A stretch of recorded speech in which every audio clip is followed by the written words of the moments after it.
The rain came down in steady sheets that November evening, turning the Brooklyn streets into rivers of reflected neon and headlights.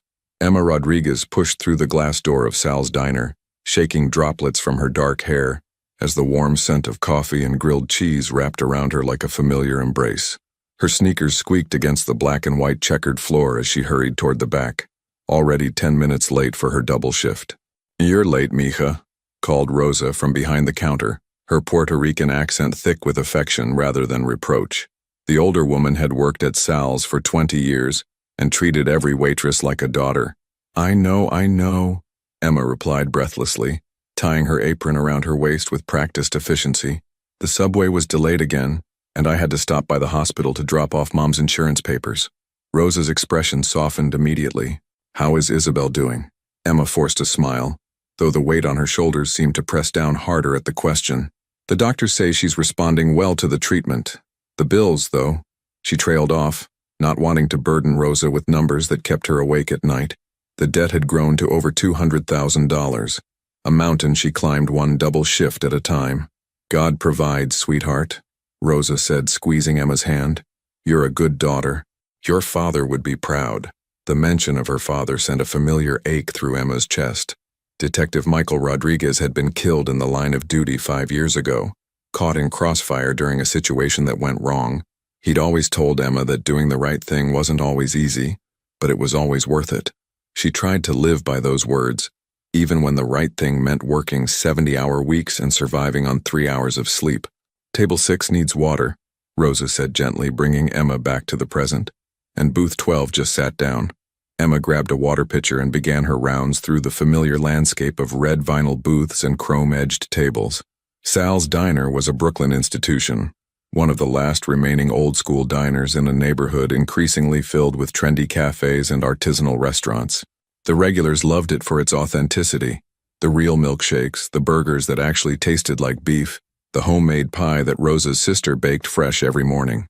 The evening crowd was building steadily, truck drivers grabbing a quick meal before heading back on the road, nurses from the hospital 3 blocks away still wearing their scrubs, elderly couples who'd been coming here for 50 years.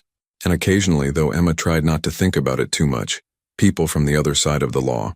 Brooklyn had changed a lot over the years, but some things remained constant.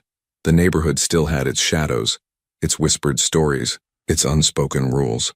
Emma had learned early to keep her head down, serve everyone with the same polite smile, and never ask questions about the men in expensive suits who sometimes occupied the corner booth. "Emma?" A small voice piped up, pulling her attention to booth 7. 2 6-year-old children, a boy and a girl, were practically bouncing in their seats. Sophia and Marco, the twins. Emma's face lit up with genuine warmth as she approached their table. "Well, if it isn't my favorite customers, what are you two doing here on this rainy evening?" Sophia, with her dark curls held back by a red headband, grinned widely. "Daddy said we could have pancakes for dinner. Can we have chocolate chip ones, please?" "I want blueberry," Marco declared, his serious expression comically at odds with his small face. He looked like a miniature businessman in his little polo shirt. "Of course you can," Emma said, ruffling Marco's hair affectionately. She'd served these children at least a dozen times over the past 6 months, always charmed by their polite manners and infectious enthusiasm. They never came with their mother.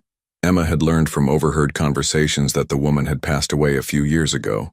Instead, they came with their father, or sometimes with a stern-looking man who seemed to be some kind of assistant. Tonight, their father sat across from them, and Emma felt her usual mix of fascination and unease as she glanced at him. Dante Moretti was impossible not to notice, even when he was trying to blend in. He wore a simple black sweater and jeans.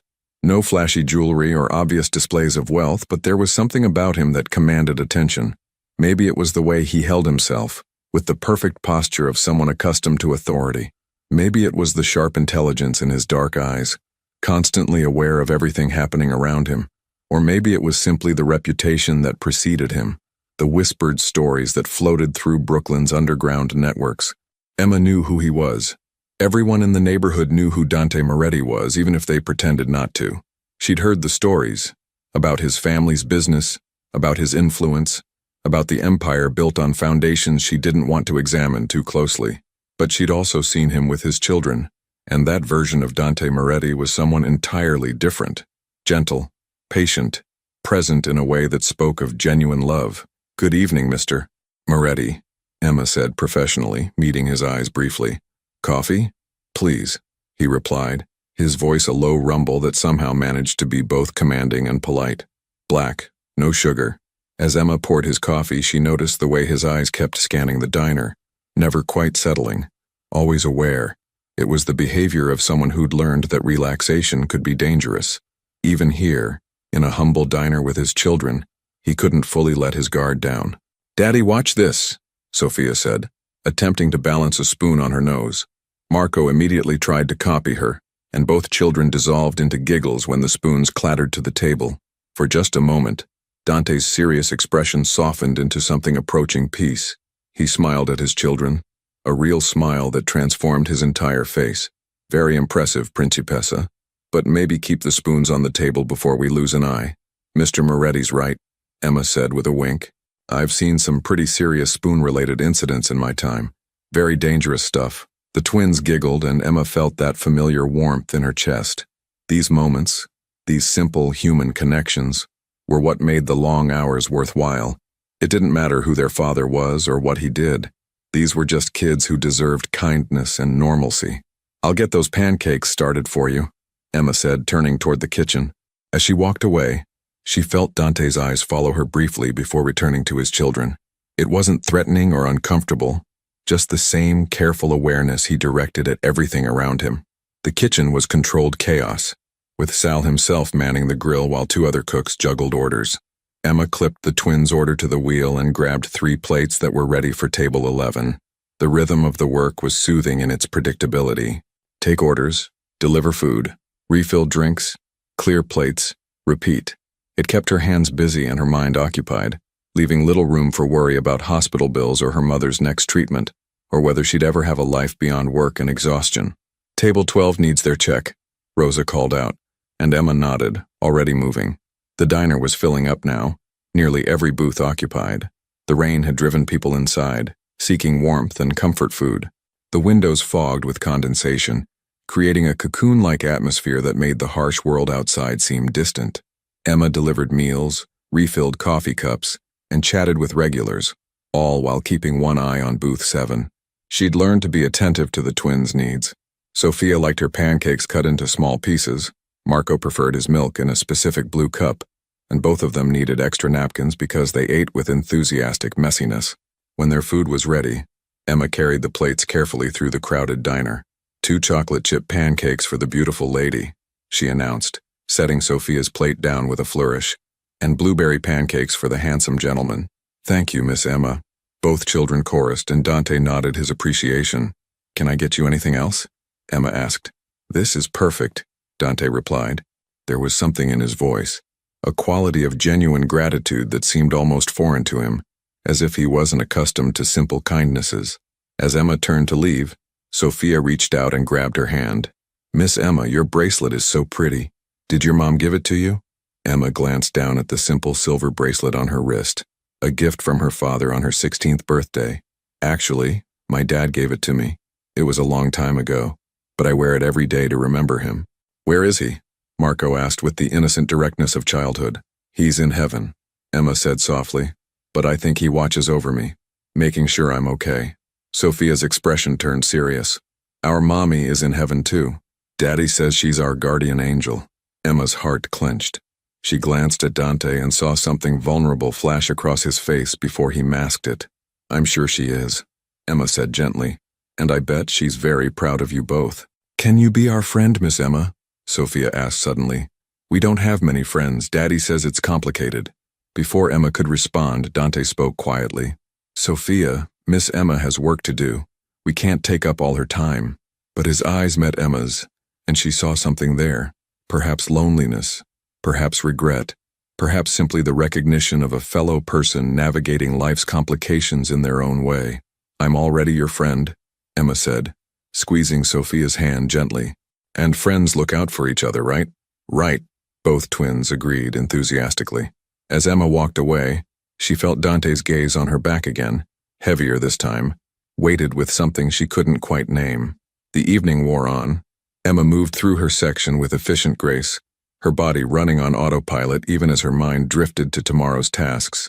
She needed to call the hospital administrator about a payment plan, pick up her mother's prescriptions, maybe squeeze in a few hours of sleep before her morning shift started at 6.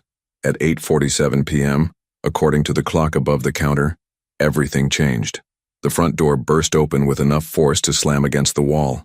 3 men entered, their faces partially obscured by raised jacket collars and baseball caps pulled low. The rain blew in with them, along with something else, a tension so thick it seemed to suck the air from the room. Emma, standing near the coffee station, felt her instincts flare with warning.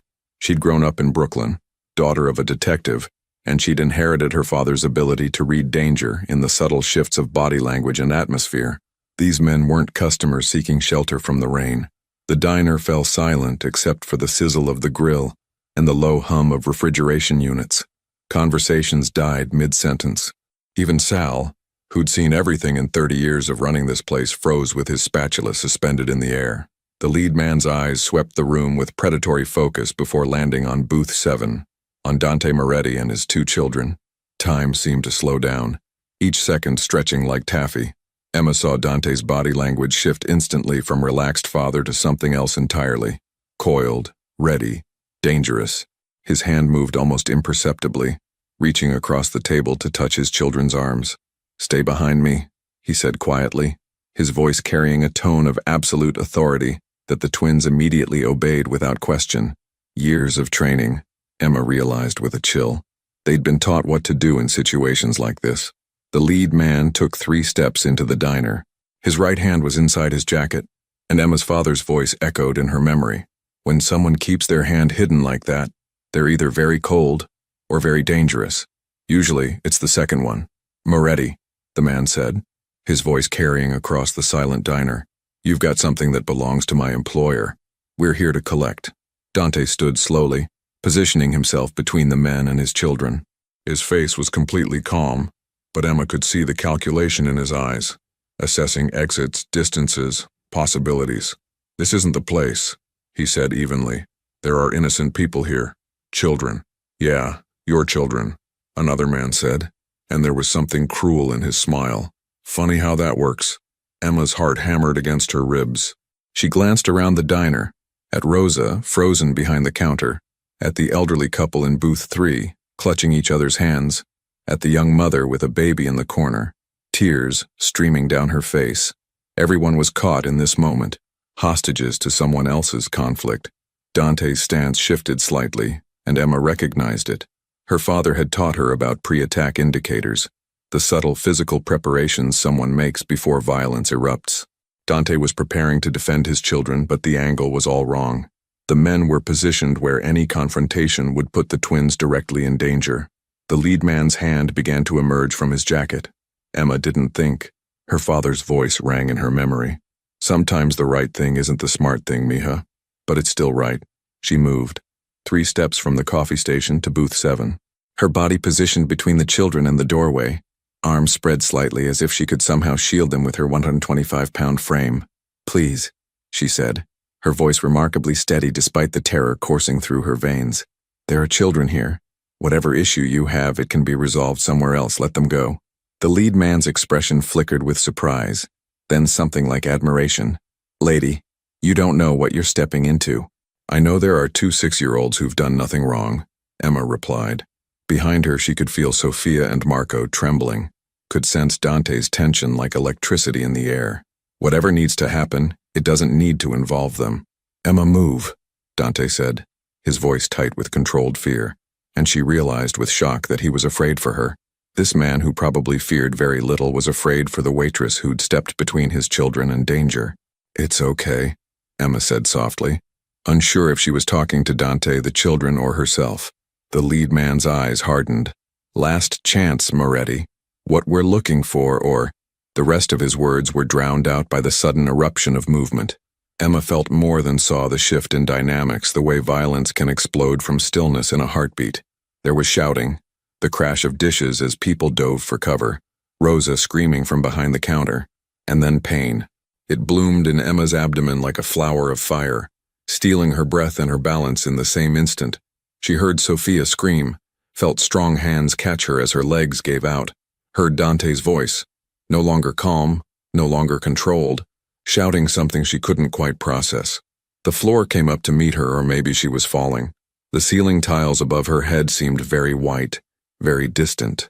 There were more sounds, running feet, more shouting, sirens already wailing in the distance because someone must have called while she wasn't paying attention.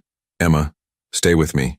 Dante's face appeared above her, his hands pressing down on her stomach with firm, steady pressure. There was blood. She could see it on his hands, dark and concerning, and she had the distant realization that it was her own. "Look at me. Stay with me." "The children," she managed to whisper, each word requiring effort she wasn't sure she had. "Safe?" "They're safe," Dante said, and there was something in his voice she'd never heard before, a raw quality, like something inside him was breaking. "You're going to be okay. Help is coming. Just stay awake. Look at my eyes." She tried to focus on his face, but it kept blurring at the edges. She could hear Sophia crying, could hear Marco's small voice asking if Miss Emma was going to be like Mommy, going to heaven, and her heart broke for them, even as her body grew cold. "Why did you do that?" Dante asked, and Emma realized with surprise that his eyes were bright with unshed tears. Why would you do that? It was a good question. She barely knew these children, didn't know their father except as a customer who always left generous tips and said please and thank you. She had her own problems, her own life to worry about. There was no logical reason to have stepped in front of danger for them, except there was. Emma's father had taught her that every life mattered, that children deserved protection, that sometimes you had to be brave even when you were terrified. And in that moment, when she'd seen those two small faces filled with fear, there had been no choice at all. "They're just kids," she whispered, and even to her own ears, her voice sounded far away. "Just kids. You're going to be okay," Dante repeated, but she could hear the fear beneath his words. "The ambulance is here, just hold on."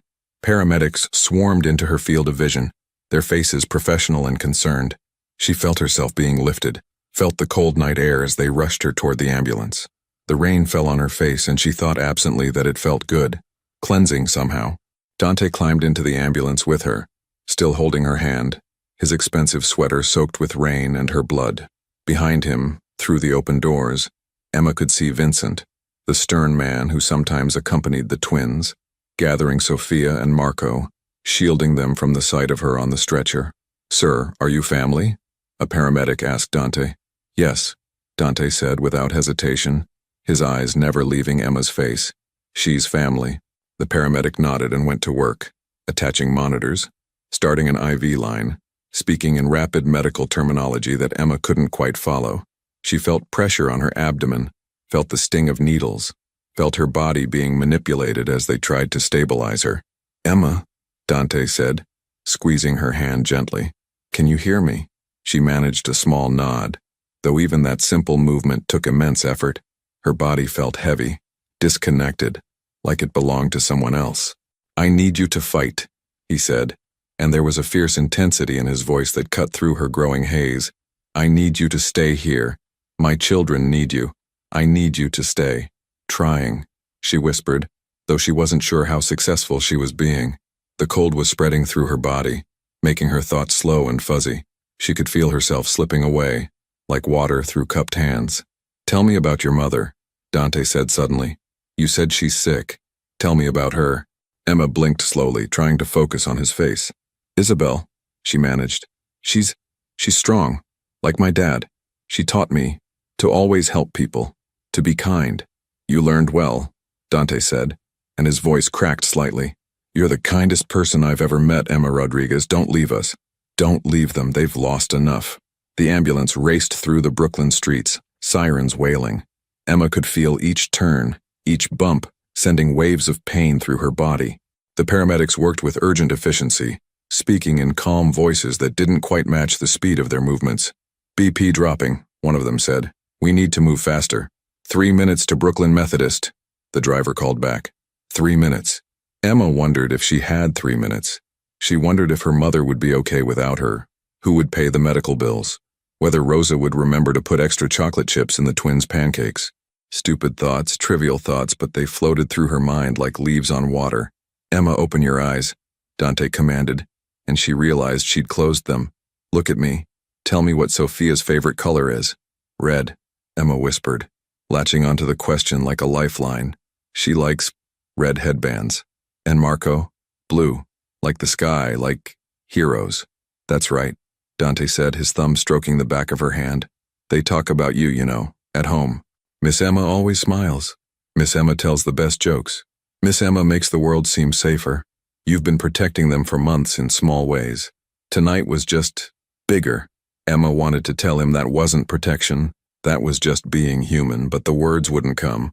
The cold had reached her chest now, making breathing difficult. The monitors started beeping more urgently. Possible internal hemorrhaging, a paramedic said. Or team needs to be ready when we arrive.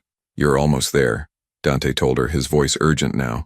Just hold on a little longer. You're so strong, Emma. Stronger than anyone I've ever known. You stepped in front of danger for 2 children you barely knew. That's not ordinary. That's extraordinary. The ambulance jerked to a stop, and suddenly there were more people, more hands. A stretcher being pulled from the vehicle. Emma caught a glimpse of the hospital entrance, bright lights cutting through the rain. Dante was being pulled away, a nurse telling him he couldn't go into the OR, but his hand held hers until the very last second. Why? He asked again, his voice breaking. Why did you do it? Emma looked at him, at this complicated man with blood on his hands and love in his eyes, and she understood something fundamental. People weren't just one thing. They were contradictions, capable of both darkness and light, violence and tenderness. She'd seen how he looked at his children, the desperate love of a parent trying to protect what mattered most in a dangerous world. Because, she whispered, using the last of her strength to speak clearly, someone had to be their angel. Then the surgical door swung open, and she was pulled into brightness and noise and urgent voices. The last thing she heard before the world faded to black was Dante Moretti, feared boss of organized crime, crying out her name like a prayer. Outside the surgical suite, Dante sank into a plastic chair, his hands still shaking, still stained with Emma's blood. Vincent appeared beside him with Sophia and Marco, both children's faces streaked with tears. Daddy, is Miss Emma going to die? Sophia asked, her small voice trembling. Dante pulled both children close, holding them with a fierceness born of the night's terror. I don't know, Principessa, he said honestly, because he'd never lied to his children about important things. But she's fighting, and we're going to fight with her, okay? We're going to pray and hope and do everything we can. She saved us, Marco said, his serious little face even more solemn than usual, like a superhero. Yes, Dante agreed, his voice rough with emotion he rarely let anyone see. Like a superhero, like an angel. He sat back, one arm around each child, and stared at the surgical suite doors. For the first time in 15 years since before his wife died, since before he'd built his empire on foundations of fear and control, Dante Moretti felt truly helpless. All his power, all his influence, all his money, none of it could help the woman fighting for her life behind those doors. The woman who'd given everything to protect 2 children she had no obligation to save. The woman who'd looked at his kids and seen what he saw. Innocence worth dying for. In his pocket, his phone buzzed with messages from his organization, demanding to know what happened, asking about retaliation, questioning his next move. Dante ignored them all. His next move was sitting in this uncomfortable chair, holding his children, and waiting to see if a selfless waitress named Emma Rodriguez would survive the night. Outside, the November rain continued to fall on Brooklyn, washing the streets clean but unable to wash away the knowledge that everything had changed.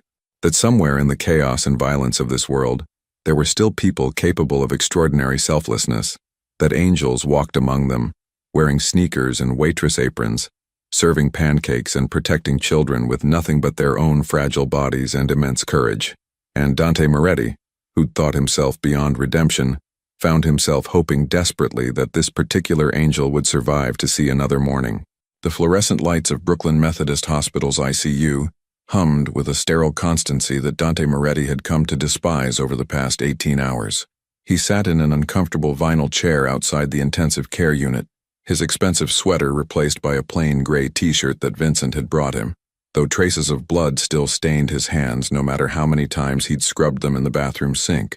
Sophia and Marco slept fitfully on the waiting room couch, their small bodies curled together under Vincent's jacket. It was 3:47 a.m., according to the wall clock that Dante had watched tick through every excruciating second since Emma Rodriguez had been wheeled into surgery. 4 hours of surgery, 2 hours of recovery. 12 hours of critical monitoring. The doctor spoke in careful terms about significant trauma, massive internal bleeding, and touch and go. They'd managed to stop the hemorrhaging, repair the damage, but Emma's body had gone into shock from blood loss. She was alive, but barely, breathing with the assistance of machines, her vital signs monitored by technology that beeped and hummed in an endless rhythm. "You should go home, boss," Vincent said quietly, appearing with 2 cups of terrible hospital coffee. He was Dante's right-hand man, had been for 15 years, and knew better than anyone how unusual this vigil was. "The kids need rest, you need rest, I can stay, call you if anything changes." Dante accepted the coffee but didn't drink it. "I'm not leaving." Vincent settled into the chair beside him, his weathered face thoughtful. "Can I ask you something? And I mean no disrespect, but why? Why are we still here? She's not family. She's not part of the organization. She's a waitress who made a choice. A brave choice, yeah, but what?" Dante interrupted, his voice low and tight. "But she doesn't matter? But I should just walk away because she's nobody important? That's not what I'm saying," Vincent replied carefully. "I'm saying you've got responsibilities. The organization is asking questions. Last night's incident," he paused, choosing his words carefully. "People are wondering why the Castellano crew felt bold enough to make a move. They're questioning your judgment, your strength." Dante's jaw clenched. The Castellano family had been pushing boundaries for months, testing his territories, his patience. Last night had been their most brazen move yet, coming into a public place, putting civilians at risk. It was a message, a challenge. Under normal circumstances, Dante would already be planning his response, demonstrating why such disrespect had consequences. But every time he thought about leaving, he saw Emma's face as she'd collapsed, heard her whispered question, "The children, safe? My judgment is fine," Dante said finally. "So is my strength. Anyone who questions either one can speak to me directly." "They're scared, boss," Vincent said bluntly. "You've been here 18 hours. You haven't made a single call about business. You're sitting in a hospital for a woman you barely know. That's not like you. It makes people nervous." "Good," Dante replied. "Nervous people are careful people." Vincent sighed, but didn't push further. After 23 years in this life, he understood when arguments were futile. Instead, he pulled out his phone and scrolled through messages. "The police want to interview you, and the children. Standard procedure for witnesses." "No police. Not yet." Dante's voice was firm. "The twins have been through enough. When I'm ready to give a statement, I'll call Detective Morrison. He owes me a favor." It was part of the life, the careful balance of cooperation and self-preservation, of appearing helpful while revealing nothing useful. Dante had been navigating these waters since he was 20 years old, when his father had died and left him an empire built on loyalty, fear, and very careful relationships with the right people. "I had someone look into her," Vincent said, pulling out a small notebook. "Emma Rodriguez, 28 years old, grew up in Brooklyn, Bensonhurst area. Father was NYPD Detective Michael Rodriguez, killed in the line of duty 5 years ago during a situation in Red Hook." Dante's attention sharpened. "Killed how?" "Wrong place, wrong time. There was a confrontation, shots were exchanged. He caught one trying to protect bystanders." Vincent met Dante's eyes meaningfully. He stepped in front of civilians, just like his daughter. A chill ran through Dante's chest. Like father, like daughter, both willing to sacrifice themselves for strangers. Vincent continued reading. "Mother is Isabel Rodriguez, 56, currently undergoing treatment for stage 3 breast illness at the same hospital. Medical bills total over $200,000. Emma works double shifts at the diner, plus weekend catering jobs trying to cover the costs. No criminal record, not even a parking ticket. Graduated high school with honors but couldn't afford college. Turned down scholarship offers to stay home and care for her mother after her father died. She gave up her future," Dante said quietly, "to take care of her family. Looks like it. By all accounts, she's exactly what she appears to be. A good person working hard and trying to help her mom." Vincent closed his notebook. "Which makes this even stranger, boss. She had no reason to get involved last night. No connection to you or the kids beyond serving them pancakes a few times. She could have stayed behind the counter, could have run out the back. Instead, she stepped in front of 3 armed—" "Don't!" Dante interrupted sharply, glancing at his sleeping children. "Not in front of them." Vincent nodded apologetically. My point is, people like that don't exist in our world. People don't risk everything for strangers. There's always an angle, always something they want. Maybe she's different, Dante said. Maybe she's exactly what she appears to be, someone who sees children in danger and reacts with pure instinct. And that doesn't concern you? Vincent asked. That level of goodness? In our world, that kind of person either gets corrupted or destroyed. She's already been destroyed, Dante said, his voice rough. She's in there fighting for her life because of me, because my decisions, my life, my enemies put her in that position. Vincent was quiet for a moment. Boss, you didn't pull the trigger. You didn't ask her to step in front. But I'm the reason they were there, Dante interrupted. My choices created that situation. She's an innocent person caught in the crossfire of a life she never chose. He rubbed his face tiredly. Just like my wife. Just like everyone who gets close to me eventually. The mention of Dante's late wife, Lucia, hung in the air between them. She'd died 3 years ago.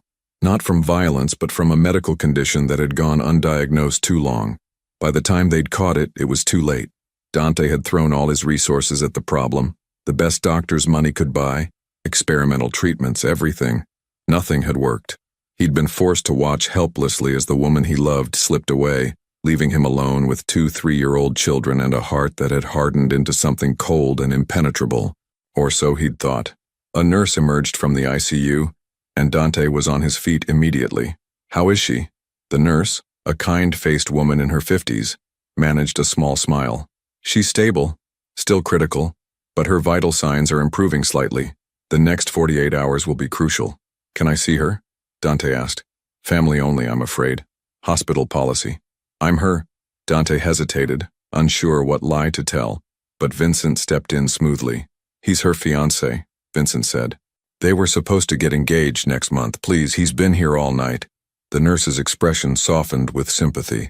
Just for a few minutes, and please don't disturb the equipment or try to wake her. Her body needs rest to heal. Dante nodded and followed the nurse through the automatic doors into the ICU. The unit was dimly lit, with 6 beds separated by curtains. The sounds of medical equipment created a symphony of beeps, hisses, and mechanical breathing.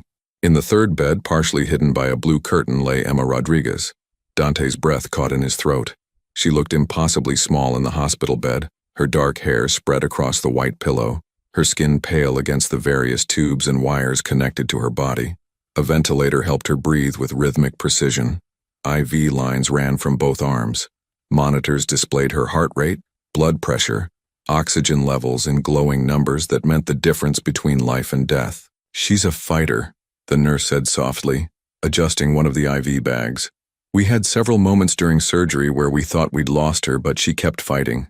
Whatever she's got to live for, it's keeping her here. Her mother, Dante thought. Isabel Rodriguez waiting in another part of this same hospital for her daughter to wake up, not knowing yet that Emma had been hurt. Vincent had managed to keep the news contained, but they couldn't hide it forever. Can she hear me? Dante asked, pulling a chair close to the bed. We don't really know, the nurse admitted. Some patients report remembering conversations from when they were unconscious. Others remember nothing, but I always encourage family to talk to them. It can't hurt and it might help. She left them alone and Dante sat in the chair, unsure what to say or do. He'd been in hospitals before, when his father died, when Lucia was sick, when Marco had broken his arm falling off the playground equipment. But this felt different. This was someone who'd saved his children's lives, and he didn't even really know her. Emma, he said finally, his voice uncertain. I don't know if you can hear me. The nurse says maybe you can. I'm not good at this. Talking, I mean. Lucia used to say I was emotionally constipated.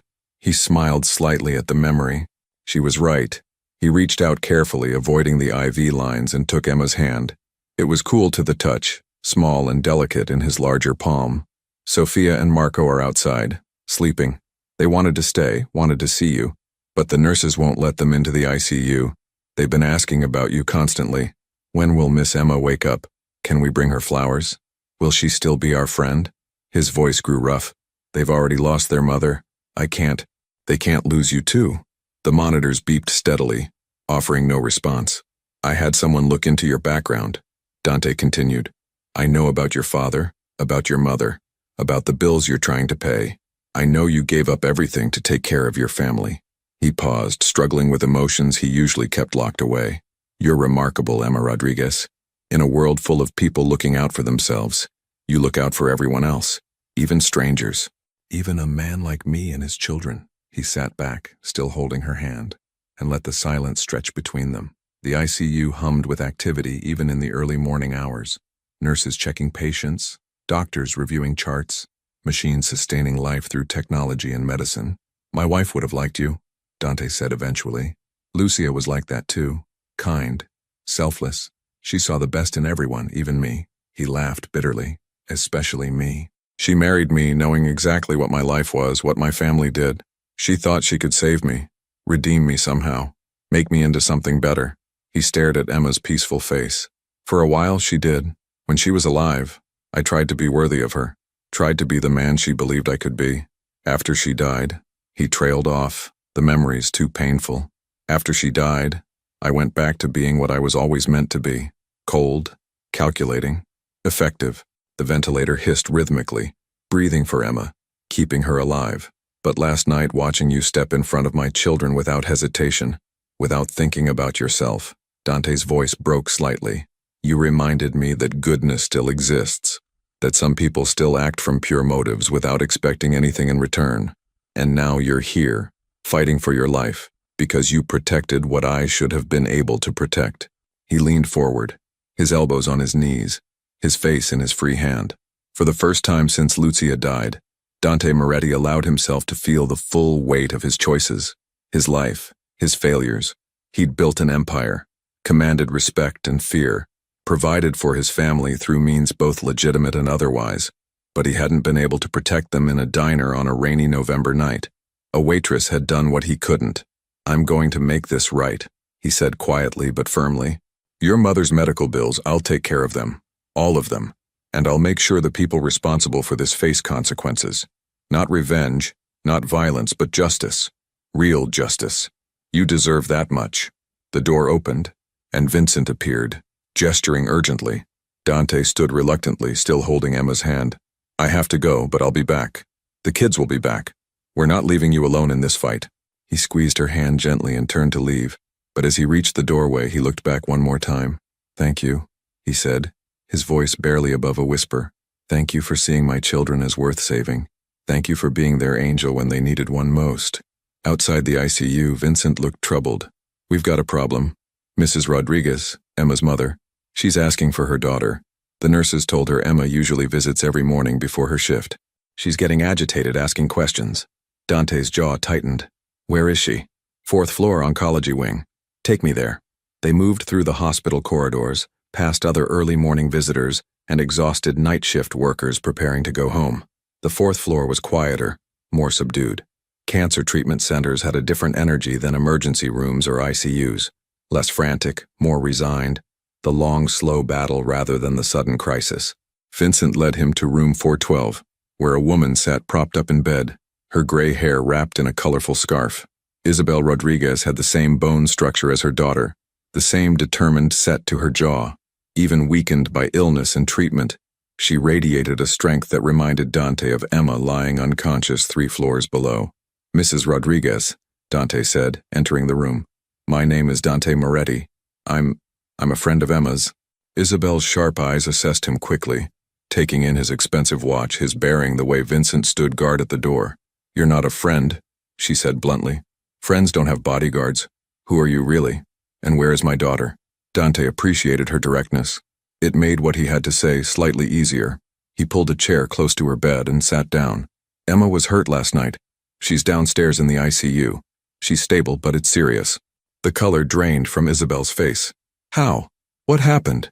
There was an incident at the diner where she works. Emma protected 2 children from harm. She was injured in the process. Dante kept his voice steady, factual. She's in critical condition but fighting. The doctors say the next 48 hours are crucial. Isabel's hands gripped the bedsheet so tightly her knuckles turned white. She protected children, she repeated, and something that looked like pride mixed with grief crossed her face. Of course she did. That's who she is. Just like her father. She looked at Dante with suddenly piercing intensity. Were they your children? Dante didn't see the point in lying. Yes. Then you're the reason my daughter is dying. The words hit harder than Dante expected. Yes, he said simply. I am. Isabel stared at him for a long moment. Most men would make excuses. Deflect blame. You're not doing that. There are no excuses, Dante replied. My life, my decisions, my enemies created the situation. Emma made a choice. A brave and selfless choice. But she wouldn't have needed to make it if not for me. What kind of man are you? Isabel asked quietly. That people come after you and your children. A complicated one, Dante said. A man trying to be better than he was, but still carrying the weight of who he's been. Isabel closed her eyes briefly, and when she opened them, they were bright with unshed tears. I want to see her. I'll arrange it, Dante promised. The ICU has strict visitor policies, but I'll make sure you can see her. Why would you do that? Isabel asked.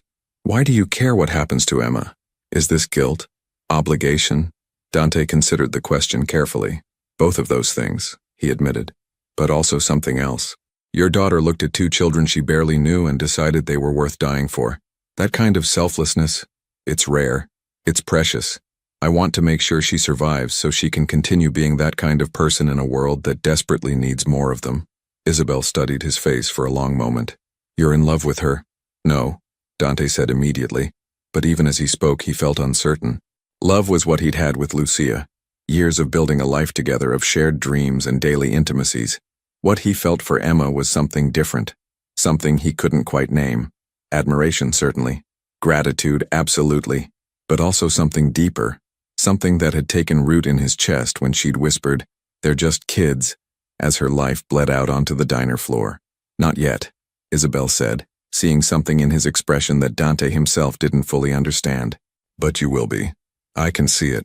My daughter has that effect on people. She makes you want to be better than you are. Before Dante could respond, his phone buzzed. Sophia's name appeared on the screen. He answered immediately. What's wrong? Daddy. Sophia's voice was thick with tears. A nurse came and woke us up. She says Miss Emma is waking up. She's asking for someone. Dante was on his feet instantly. I'll be right there. Stay with Vincent. He hung up and looked at Isabel. Emma's waking up. I need to go. Help her, Isabel said urgently. Whatever happens, whatever she needs, help her. Promise me. I promise, Dante said, and meant it with every fiber of his being. He ran through the hospital corridors with an abandon that was entirely unlike his usual controlled demeanor.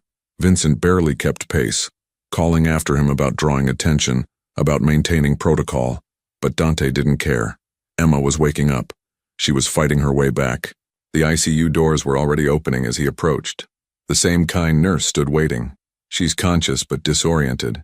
She keeps asking about children being safe. I thought you might be able to help calm her. Dante entered the unit and went straight to Emma's bed. Her eyes were open, unfocused but open, and she was trying to speak around the breathing tube. A doctor was already preparing to remove it, explaining that her oxygen levels were good, that she could breathe on her own now. The process took several minutes. Emma coughed and gasped as the tube was removed, her body remembering how to draw breath without mechanical assistance. Dante stood at her bedside, his heart pounding, waiting. Finally, Emma's eyes found his face. Recognition flickered across her features, followed by confusion, then clarity. Her lips moved, and when sound emerged, it was rough and weak, but unmistakable. Children? Safe? Dante felt something break and rebuild inside his chest simultaneously.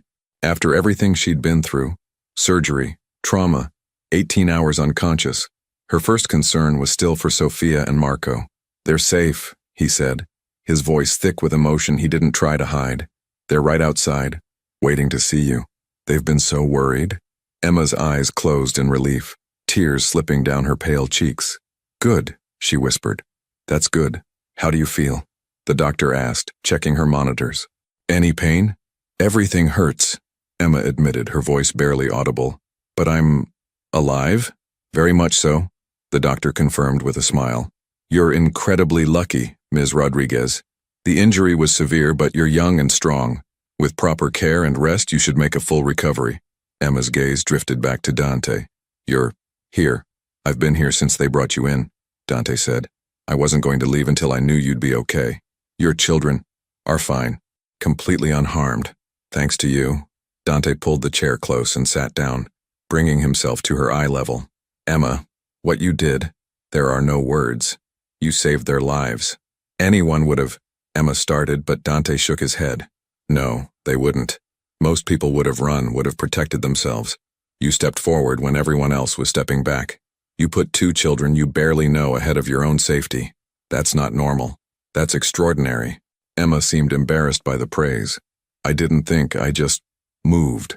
That's what makes it even more remarkable, Dante said.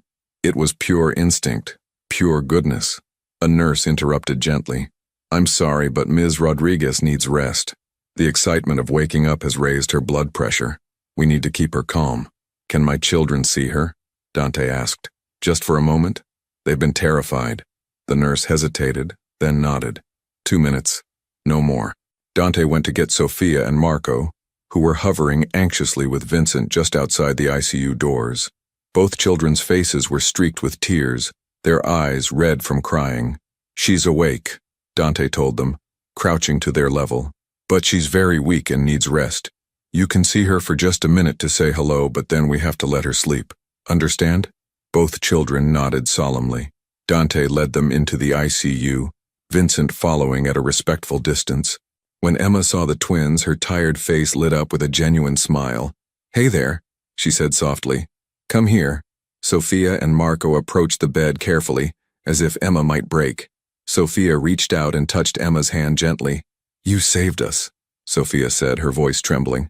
The bad men were going to hurt us, but you stopped them. You're our hero, Marco added, his serious little face more serious than ever. Like Daddy says, you're our angel. Emma's eyes filled with tears again. I'm just glad you're both okay. That's all that matters. Are you going to die? Sophia asked with the blunt directness of childhood. Like Mommy did? No, sweetheart, Emma said, though the effort of speaking was clearly tiring her. I'm going to be fine. I just need some rest and then I'll be as good as new. Promise? Marco asked. I promise, Emma said, and even though she couldn't possibly know if that was true, the conviction in her voice made even Dante believe her. Miss Emma, Sophia said, pulling something from her pocket, I made you this at the hospital cafeteria. They had paper and crayons. She held up a drawing of stick figures, 2 small ones and 1 larger one with angel wings. That's you, protecting us. Emma took the drawing carefully, holding it like it was made of gold. It's beautiful, Sophia. Thank you.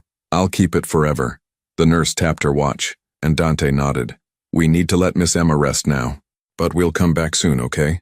Both children leaned in carefully, giving Emma the gentlest of hugs before Dante guided them back outside.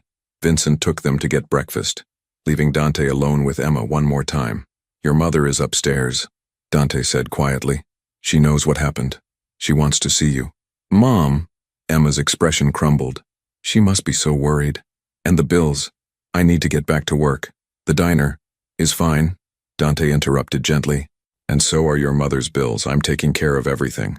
No, Emma said with surprising firmness. I don't want charity. I don't want. It's not charity, Dante said. It's gratitude. It's the least I can do after what you did for my family. Please, Emma, let me help. Emma looked like she wanted to argue, but exhaustion was pulling at her. Her eyes kept trying to close despite her efforts to stay awake. Rest, Dante said softly. We'll figure everything out later. For now, just focus on getting better. Dante, Emma whispered, her voice fading. The men, they'll come back. Your life, it's dangerous. I know, Dante admitted. But that's my burden to carry, not yours. The children.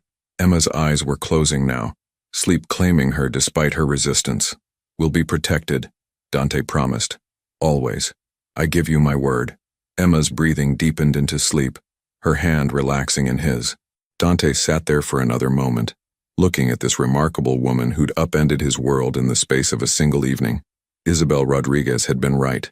Emma made you want to be better than you were, and Dante was beginning to realize that he wanted very much to be better, not just for his children, though they were reason enough, but also for the woman lying in this hospital bed, fighting her way back to life with the same courage she'd shown stepping in front of danger. He stood finally, pressed a gentle kiss to Emma's forehead, and left the ICU.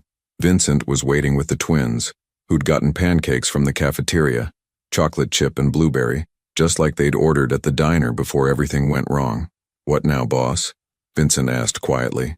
Dante looked at his children, then back at the ICU doors where Emma lay sleeping. For the first time in years, he had absolutely no idea what came next. His carefully controlled life had been shattered by a selfless waitress and her impossible courage. Now, Dante said slowly, we figure out how to deserve the second chance she's given us. Sophia tugged on his hand. Daddy, can Miss Emma come live with us when she gets better, so she doesn't have to work so hard anymore? It was an innocent question from a 6-year-old who just met her hero. But as Dante looked at his daughter's hopeful face, he realized it wasn't such a strange idea after all. Emma Rodriguez had stepped into their lives like an angel appearing in the midst of chaos. And perhaps, just perhaps, she was meant to stay. 3 weeks had passed since that rainy November night at the diner, and Emma Rodriguez was learning to walk again. Just a few more steps, encouraged Maria, her physical therapist, as Emma gripped the parallel bars with white-knuckled determination. You're doing great. Your progress has been remarkable.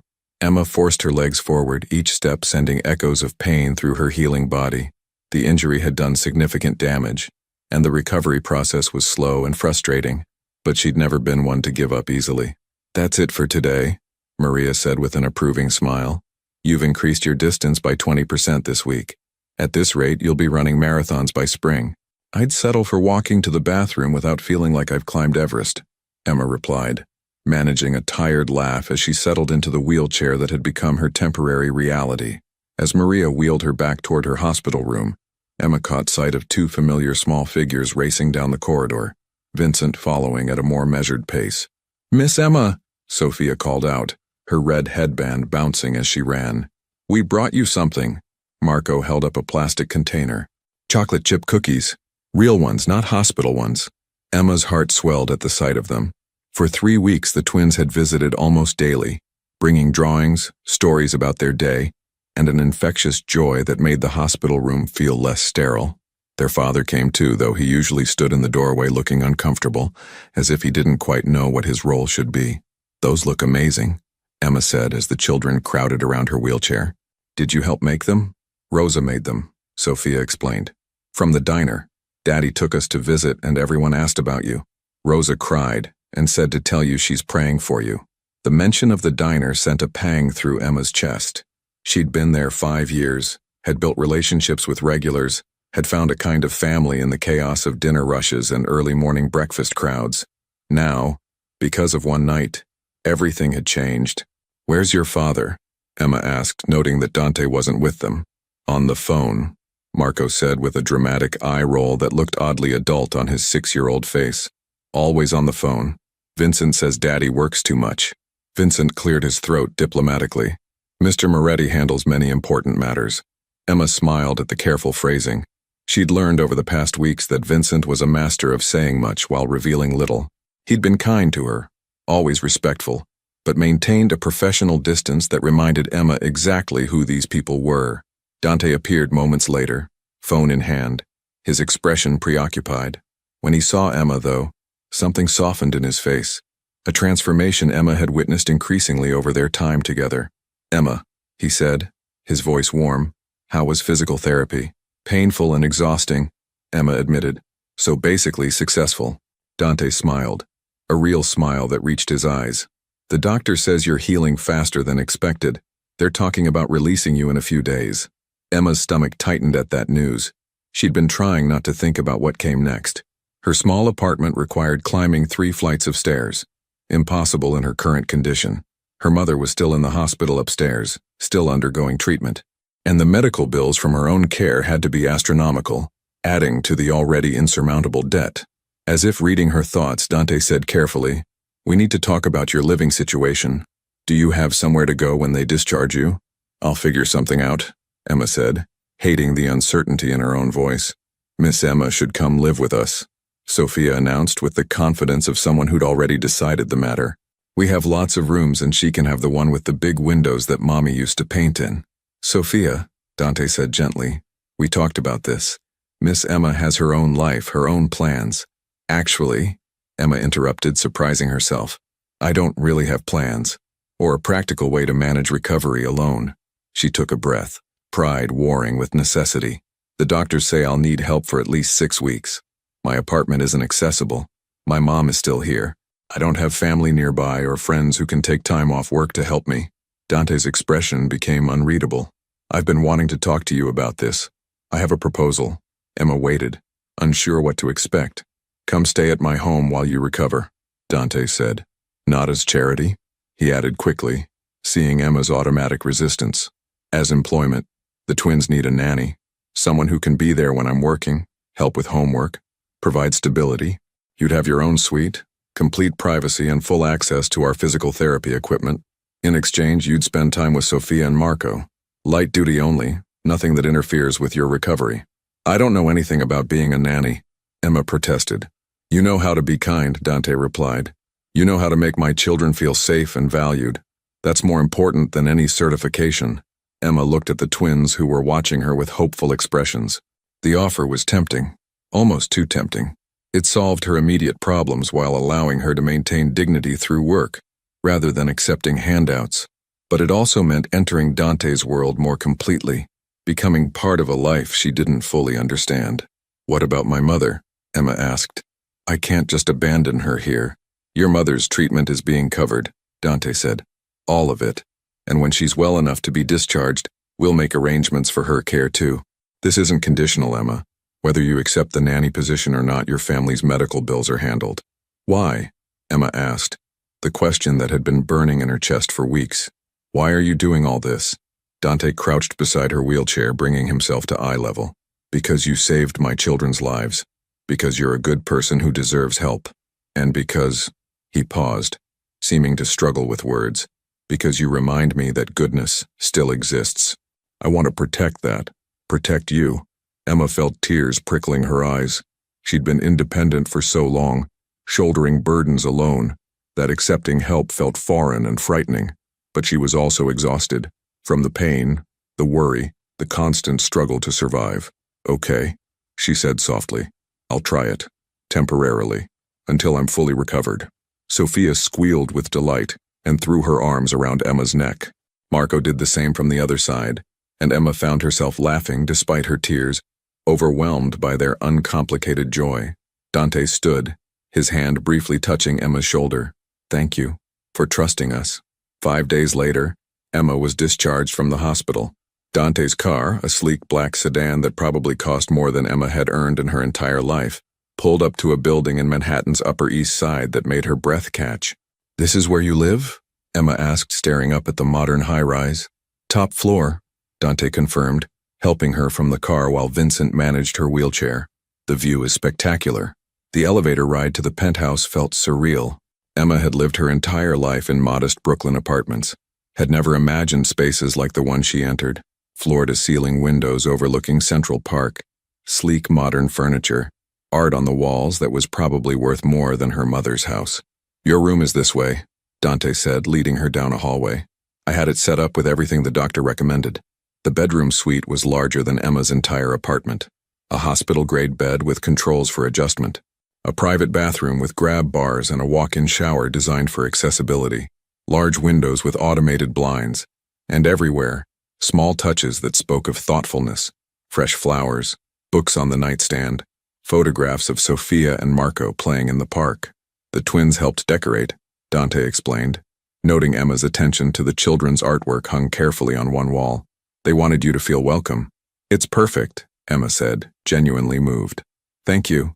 Over the following weeks, Emma settled into a routine that felt both strange and comfortable. Mornings began with physical therapy in the building's private gym, where Dante had hired a therapist to work with her daily. Then breakfast with the twins, helping them with their homeschool lessons while she continued her own healing. She discovered that Sophia loved art and could spend hours drawing elaborate pictures of their family, always including Emma now, usually with angel wings. Marco was fascinated by numbers and patterns, already doing mathematics well beyond his age level. Both children were bright, sweet, and starved for normal interaction. They don't go to regular school? Emma asked Dante one evening, as they sat in the living room after the twins had gone to bed. Security concerns, Dante said carefully. They have excellent tutors, and they socialize at carefully monitored activities. It's not ideal, but it's necessary. That's a hard way to grow up, Emma observed. It is, Dante agreed, his expression troubled. Sometimes I wonder if I'm protecting them or isolating them, if the life I've built is keeping them safe or just keeping them. It was the most honest he'd been about his concerns, and Emma felt privileged by the trust implicit in his words. "They're happy," Emma said. "They laugh, they play, they feel loved. That's what matters most." Dante looked at her with an intensity that made Emma's breath catch. "You've brought light into this home. They laugh more since you arrived. They're lighter somehow." "So are you," Emma said before she could stop herself. Dante smiled, that rare, full smile that transformed his entire face. "I suppose I am. You have that effect on people." As weeks passed, Emma noticed changes in Dante's behavior. He started coming home earlier, joining family dinners instead of eating alone in his office. He played games with the twins, read bedtime stories, took them to the park on weekends with Vincent maintaining a discreet distance. He asked Emma about her day, her recovery, her mother's progress. They talked late into the evening sometimes, conversations ranging from childhood memories to philosophy to dreams for the future. Emma felt herself falling, not into love exactly, but into something: connection, understanding, a recognition that this complicated man was trying to be better than his circumstances demanded. One night, 6 weeks into her stay, Dante found Emma on the balcony overlooking the city. She'd graduated from wheelchair to crutches, and then finally to walking on her own, though she still tired easily. "Couldn't sleep?" he asked, joining her at the railing. "Just thinking," Emma admitted, "about how strange life is. 2 months ago I was serving pancakes and worrying about bill payments. Now I'm standing on a Manhattan penthouse balcony helping raise 2 incredible children. Do you regret it?" Dante asked quietly. "Everything that happened." Emma considered the question carefully. She'd lost her old life, her independence, her certainty about who she was and what she wanted. But she'd gained something too: purpose, connection, a family that felt more real than anything she'd known since her father died. "No," she said finally. "I don't regret protecting Sophia and Marco. I don't regret any of this." Dante turned to face her fully. "Emma, I need to tell you something. That night at the diner, when you stepped in front of my children, you didn't just save their lives. You saved mine too." Emma's heart began to race. "Dante, for years I've been moving through life mechanically," he continued, his voice rough with emotion. "Going through motions, building walls, convincing myself that coldness was strength. Then you appeared, with your impossible courage and your refusal to let bad circumstances make you bitter. You reminded me what it means to be human." He took her hand carefully, his touch gentle. "I'm falling in love with you, Emma Rodriguez. I don't know if that's fair to say, if it's too soon, if you could ever feel the same way about someone like me. But you told me once that someone had to be my children's angel. What you don't realize is that you've been mine too." Emma's eyes filled with tears. She'd felt the connection growing between them, but had been afraid to name it. Afraid to hope that someone like Dante Moretti could see someone like her as anything other than the woman who'd taken a bullet. "I'm falling too," she whispered. "I've been terrified to admit it, but I am." Dante cupped her face in his hands, his touch reverent. "Then fall with me. Let me be worthy of you. Let me build something better than what I've been." And as the Manhattan lights sparkled below them and the future stretched out uncertain but hopeful, Emma leaned into Dante's embrace and believed, for the first time in years, that angels existed for everyone, even complicated men trying to find redemption, even waitresses who'd stepped in front of danger and discovered love on the other side. 3 months after that night on the balcony, Emma sat across from 2 FBI agents in a coffee shop 3 blocks from Dante's building. Her heart raced as Special Agent Chen slid a folder across the table. "We know who you are, Ms. Rodriguez," Agent Chen said quietly. "Daughter of Detective Michael Rodriguez. We know you're living with Dante Moretti. We know about the diner incident." Emma's hands trembled slightly. "What do you want?" "Your help," the other agent, Morrison, replied. "We've been building a case for years. We need someone on the inside, someone Moretti trusts." "I won't betray him," Emma said immediately. "Even knowing what he is?" Chen asked. "What his organization does?" Emma met her eyes steadily. "I know he's trying to change. I've seen it." Agent Morrison leaned forward. "People like Moretti don't change, Ms. Rodriguez. They just get better at hiding what they are. Your father knew that. He died trying to stop men like him." The mention of her father hit hard, but Emma refused to flinch. "My father also taught me that people deserve second chances, that redemption is possible." "Is that what you think this is?" Chen asked. "Redemption? Or are you just in love with a man who's very good at manipulation?" The question haunted Emma as she returned to the penthouse. Was she being naive? Had she let her feelings blind her to reality? She found Dante in his office, and the words tumbled out before she could stop them. The FBI approached me today.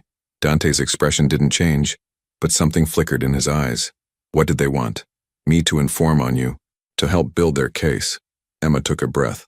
I said no. But Dante, I need the truth. All of it. What exactly am I protecting?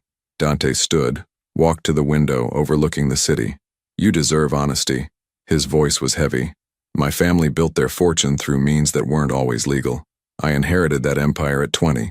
For 15 years I did what was expected. Maintained territories, managed operations, made decisions that benefited the organization. And now? Emma asked. Now I have children who ask me what I do for work. Now I have you, looking at me like I could be something better. He turned to face her. I've been working with my lawyers for months, transitioning everything to legitimate businesses, real estate, restaurants, investments. It's complicated and slow, but it's happening. Why didn't you tell me? Because I wanted to present you with something finished, something clean. Dante's voice cracked slightly. I wanted to be worthy of you before I asked you to commit to this life. Emma crossed the room, took his hands. I fell in love with who you are now, not who you'll be someday. But Dante, if you're really changing, really leaving that world behind, you can't do it halfway. What are you saying? I'm saying that if the FBI has a case, maybe cooperating is the right thing. Not to betray people, but to close that chapter completely. To choose a different future for Sophia and Marco. For us. Dante pulled her close, his forehead resting against hers. That kind of cooperation comes with risks, consequences, people who won't be happy about it. Then we face them together, Emma said simply. The next morning brought unexpected crisis. Isabel Rodriguez, scheduled for discharge from the hospital, had disappeared. Security footage showed 2 men escorting her to a car. A message arrived on Dante's phone. Your cooperation for her safety. Emma's hands shook as she read it. They took my mother, the Castellano family, Dante said grimly, making a move while I'm vulnerable. What do we do? Emma asked, fighting panic. Dante made 3 phone calls. First to his lawyer, second to Agent Chen, third to his most trusted contacts. I'm done playing these games, he said. If they want cooperation, they'll get it. But on my terms. Within hours, a deal was structured. Dante would provide information on criminal operations. Not his own people, but their mutual rivals. The ones who'd started this entire conflict. In exchange, immunity for his family, protection for Isabel, and a clean slate. You're sure? Agent Chen asked, as they sat in a federal building conference room. Once you do this, there's no going back. I've been trying to go back my whole life, Dante replied. It's time to move forward instead. The information Dante provided led to the safe recovery of Isabel within 24 hours, and the dismantling of operations that had plagued Brooklyn for years. It also marked the end of Dante Moretti's involvement in the world he'd inherited. 6 months later, Emma stood in the doorway of a newly renovated restaurant in Brooklyn. The sign above the door read, Angelo's, named for her father, Detective Angelo Michael Rodriguez, whose badge photo hung proudly inside. What do you think? Dante asked, appearing beside her with Sophia and Marco. It's perfect, Emma said, tears in her eyes. The restaurant had been Dante's idea. A legitimate business, yes, but also a tribute to her father's memory and a symbol of their new beginning. Inside, Rosa was already cooking, having accepted the position of head chef with joyful tears. The diner's regulars had followed, curious about the transformation. Isabel sat at a table by the window, her treatment successfully completed, looking healthier than she had in years. Miss Emma, Sophia called. Come see the menu. It has all our favorite things. Emma laughed, joining the children at a booth, the same booth where everything had changed that rainy November night. The restaurant had purchased salvaged pieces from Sal's diner, preserving the memory while building something new. Dante slid into the booth beside her, taking her hand. On her finger was a simple engagement ring. No flashy display, just a promise of forever. Are you happy? He asked quietly. Emma looked around at this life they'd built together, at children who called her mom now, at her mother, healthy and smiling, at a man who'd chosen redemption over reputation, at a restaurant full of people brought together by food, community, and second chances. I'm home, she said simply. That evening, as they closed the restaurant after a successful opening day, Dante pulled Emma close. You took a bullet for my children that night, but you gave me something far more valuable. You gave me back my soul. Emma kissed him softly. You gave me something too. A family, a purpose, a reason to believe that angels exist for everyone. Even for broken men? Dante asked. Especially for broken men trying to put themselves back together. Outside Angelo's, Brooklyn continued its endless motion. Cars honking, people laughing, life happening in all its messy, beautiful complexity. Inside, a former waitress and a reformed man sat with 2 children, and a mother who'd survived cancer, building a future none of them had imagined possible. Proof that sometimes the angels we need appear wearing sneakers and serving pancakes. That redemption is real. That love can bloom even in the darkest places.